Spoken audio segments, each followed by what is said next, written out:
Bem-vindos à Terra Zero, aqui quem fala é o Fernando, episódio 7 de Pacificador. Vamos fazer uma análise desse episódio aqui, trazer algumas coisas aqui curiosas que devem estar para acontecer no 8º episódio e falar mais um pouco sobre esses universos alternativos. Essas são as redes sociais. Antes de começar, siga lá, curta lá, vídeos curtos, verticais, o Instagram e TikTok para vocês curtirem.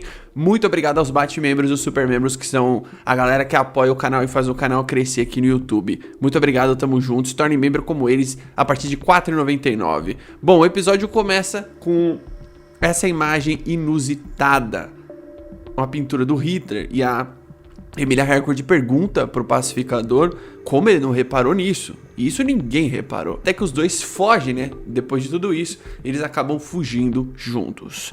Quando tem um diálogo chave aqui entre os dois vigilantes. E ele revela que o vigilante dos Filhos da Liberdade, né? Dessa Terra X, que é conhecida como a Terra 2. Na verdade, o James Gunn revela que é a Terra X e ele falava Terra 2 para não dar spoilers e revelar que é a Terra X. Conforme eles vão conversando, descobre que a Terra X, os nazistas ganharam a guerra. E ele fica meio incrédulo. Só que ainda assim ele é o vigilante, ele não fica chocado, certo? Até que ele se toca de que, peraí, eu entrei aqui nesse universo com uma amiga negra. Então ela pode estar correndo sérios perigos.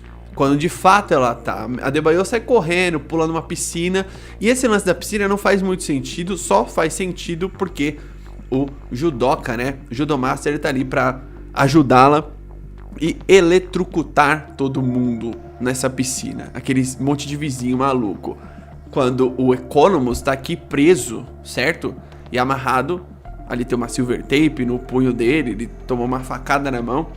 Ele tá ali preso, enquanto ele liga pro filho e fala: olha, o Keith, vem aqui, não importa o que você tá fazendo, isso aqui é importante. E aqui tem um diálogo interessante dos dois, já desconfiando e já meio que descobrindo que o pacificador que está nesse universo não é o pacificador deste universo. Quando o pacificador e a Emilia Hercord estão fugindo de moto, a polícia, a Argus, né, tá atrás deles. Na verdade, isso aqui é a polícia mesmo. Os dois irmãos do pacificador chegam, os heróis desse universo, pra acabar com os policiais. Essa cena é curiosa, porque eles metem bala nos policiais, mata todo mundo e tira os dois dali.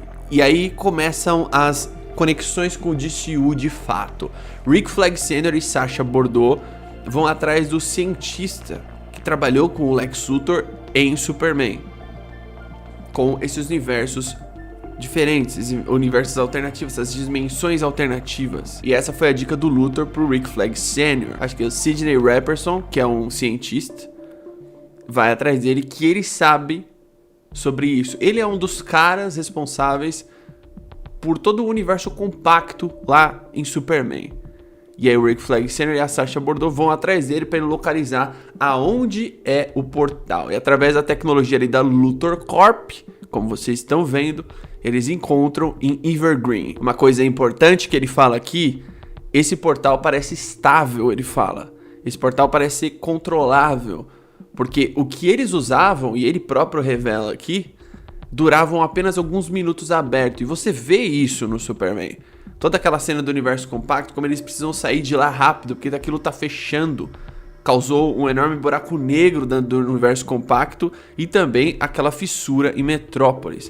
O James Gunn revela, né, o que o Lex Luthor faz é uma gambiarra. E aqui no Pacificador você vai ver a parada funcionando de verdade. E esse é esse, na verdade, é o primeiro grande mistério do DCU. Por que que funciona de verdade aqui e o Luthor não tinha o acesso definitivo a esses portais? É como se fosse uma versão pirata do Lex Luthor para outros universos. E aqui começa a se revelar o plot do episódio. Tem um diálogo chave aqui com o pai e o irmão do pacificador, com o pacificador do outro universo e toda a galera que eles descobrem que não pertence àquele universo. Enquanto a polícia, o mesmo policial da primeira temporada, volta aqui e aparece perguntando o caso do Christopher Smith, o pacificador. Não deixa a polícia entrar. Antes disso, ele mata policiais. Depois ele tem uma cara de nojo aqui da polícia, certo? Você começa a perceber isso. E aí você vê como que toda a galera tá cercando a casa deles aqui, todos os policiais, quanto a Adebayo e o Judoka, que estavam juntos, interagindo juntos. estão olhando ali de cima quando os dois vigilantes chegam. E aí eles têm o plano de ir lá e matar os policiais. Provavelmente no stealth, é o que eles pedem. E a princípio, você pensa, bom, isso aqui vai ser uma enorme carnificina porque o pai do pacificador quer. Mas na verdade não. E o irmão dele tá coberto de ódio, porque ele falou, você matou meu irmão. Como assim? Quando o pacificador conta que aquilo tudo foi um acidente. Ele fez por legítima defesa. E de fato, ele não tá mentindo. Nessa cena aqui, confesso que a série me pegou um pouco porque eu pensei, beleza, mesmo que o pai do pacificador desse universo aqui fosse um cara de bom coração, um cara super justo e de fato um herói, certo? E tinha dois filhos de fato, um deles problemático, ele fala que o pacificador usava drogas, que ele era violento. Mesmo assim, ele tem um comportamento muito esquisito pra mim, porque ele perdeu um filho. Ele não demonstra tanta tristeza, igual o irmão, que tá indignado. Mas ele meio que não culpa o pacificador. Talvez porque ele enxergue a bondade aqui também nesse pacificador. Ele vê que esse pacificador não é igual ao que tem na terra dele, o que era o filho dele de fato. Tem uma cena que é interessante, que é quando revela o plot de que ele não é um cara nazista. Ele tá nesse mundo, ele se ofende quando a Emilia Clarke chama ele de nazista. E ele fala que ele tenta fazer o melhor que ele pode. E que depois, quando ele morrer, Deus que vai julgar ele. Ou seja, nesse universo, nessa terra, ele é de fato um herói. Agora, vocês me perguntam, ué, mas ele é um herói de um universo no qual os nazistas venceram a guerra, só existem pessoas brancas, e se tem alguma pessoa negra, talvez ela vá para campos de concentração, como o próprio vigilante fala. Mas esse cara ainda é um herói dessa galera? Sim, ele é um herói. Os nazistas venceram a guerra, mas eles podem até ter o controle governamental desse país, dos Estados Unidos, mas eles não vão ter o controle de 100% de uma população de um país gigantesco como esse. Então, algumas pessoas provavelmente vão pensar diferente. Mas, como o vigilante é o vigilante, se você olhar pela ótica do vigilante, ele olhou pela janela, viu o Economos amarrado, ele imaginou que estava todo o mundo ali de refém do pai e do irmão do pacificador, e ele veio por trás e acabou com a festa. Ele matou o pai do pacificador. Nisso, tem uma cena curiosa aqui, que tá todo mundo atacando o irmão do pacificador, enquanto ele fica chocado com aquilo. Porque vem aí toda a construção desse personagem. Reparem que o James Gunn tá fazendo com o pacificador é quase que transformando ele, ou praticamente mesmo transformando ele em um herói. No Esquadrão Suicida, ele mata o Rick Flag na primeira temporada, ele tem o trauma de ter matado o irmão. Ele matou aqui o pacificador dessa dimensão. E então, agora ele se vê traumatizado com tudo isso. Ele não quer mais fazer parte disso. Então ele fica completamente transtornado quando todo mundo parte pra cima do irmão dele, pra matar o irmão dele. No olhar do John Cena, que eu acho que ele atuou bem nesse episódio também, você percebe que aqui o pacificador virou outro personagem.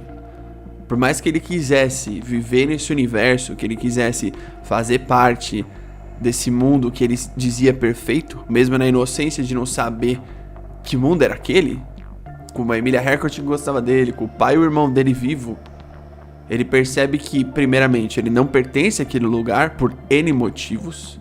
Ele se surpreende com o que é o pai dele nesse universo. Então ele vê que ele perdeu o pai dele 2 vezes, e nessa vez ele podia até ter evitado isso. E nessa, você começa a construir um outro personagem, e não aquele pacificador que lá no Esquadrão Suicida ele fala: eu busco a paz acima de tudo, não importa o que eu precise fazer. E ele não é mais esse personagem.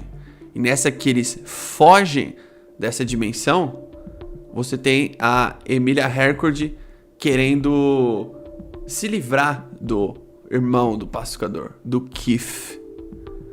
Mas ela não consegue, porque a polícia chega num exato momento em que ela vai finalizá-lo. No fim das contas, ele sobrevive, e aí você cria um trauma em um personagem que foi arruinado por conta de outros personagens invadindo a sua terra, a sua dimensão.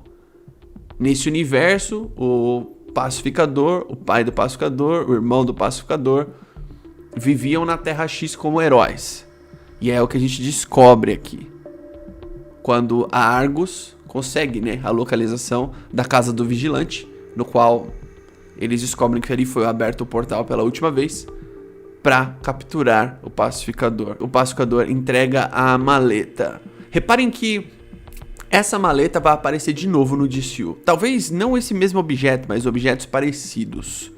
O próprio pai do pacificador dessa Terra X fala que no passado ele encontrou com ele mesmo, de outra dimensão. Ou seja, o DCU começando a construir coisas referentes a dimensões alternativas, multiverso, quem sabe, e personagens de versões diferentes em universos diferentes. Aqui conhecemos a Terra X do DCU, mas apenas na ótica do pacificador, na bolha do pacificador. O pacificador se entrega, todos ficam surpresos e o episódio termina. Vai ter inúmeras surpresas, porque agora eles vão ter que finalizar a temporada e fazer o gancho pro Man of Tomorrow. Mais um ótimo episódio aí de Pacificador dessa segunda temporada canônica aqui do DCU. Gostei muito do episódio e agora a gente vai ver a finalização dessa temporada com o 8º episódio, que o James Gunn falou que vai durar um pouco mais, ele vai ter mais rodagem. Agora eu tô bem curioso para ver como que eles vão finalizar essa série e vou fazer um outro vídeo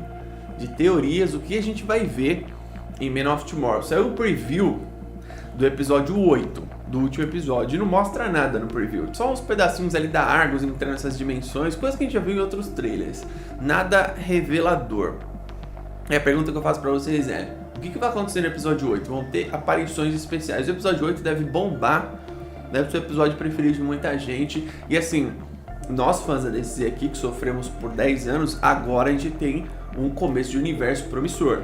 Então vamos aguardar aí pro 8º episódio. Podem sonhar com personagens aparecendo, plot twist, que agora é um universo pensado, né? Deixa embaixo nos comentários sua opinião, comenta aí o que você gostou, o que você não gostou, faça a sua análise. Tamo junto, até a próxima.